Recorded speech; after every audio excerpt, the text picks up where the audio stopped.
It just they wouldn't be Scottish whiskey anymore, right? Because it has to be. That was an interesting fact that when I visited you guys is actually that the moment you take Scottish whiskey, a barrel out, you lose the term Scottish whiskey at that point, right? I find fascinating. Yeah, I mean, the definition of Scotch whiskey and Japanese whiskey now is it has to be distilled, created in Scotland. It has to be stored in Scotland its entire life in these regulated warehouses, and it has to be bottled in Scotland or Japan. So if you fail any one of those tests, you do not have Scotch whiskey or you do not have Japanese whiskey.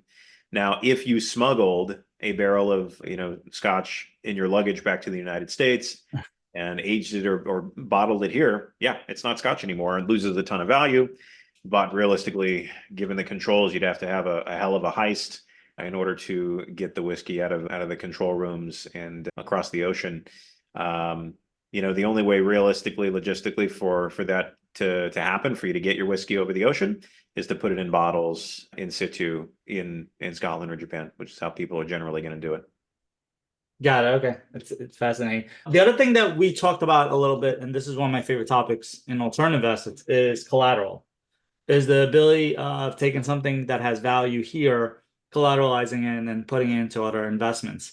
Can you shed some light a little bit on it has like, and this is not you providing financial advice, like is whiskey, can you collateralize whiskey? Does it have the same kind of collateral effects as, collateralizing some gold that you own or some similar asset? Yeah.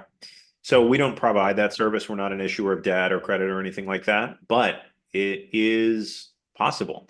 I've actually had conversations with quite a few people, both internationally and here in the United States. There are a couple of banks that actually do a lot of whiskey collateralization and lending, specifically mostly in America, because obviously American banks like to work with Americans, but there's folks that have told us, yeah, we'd love to break into the Scottish and Japanese markets. It's premium stuff.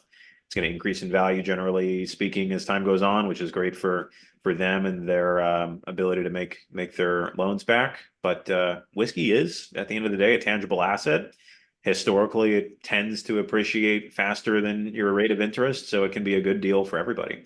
I met a hedge fund manager the other week who is doing that on a big deal. I think it's $100 million of bourbon sitting here, and he got an insurance policy against his whiskey so that he technically cannot lose money no matter what.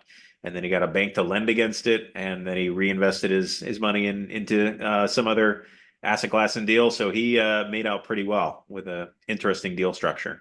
But there are definitely ways to accomplish that. It's a tangible good with great value no matter what.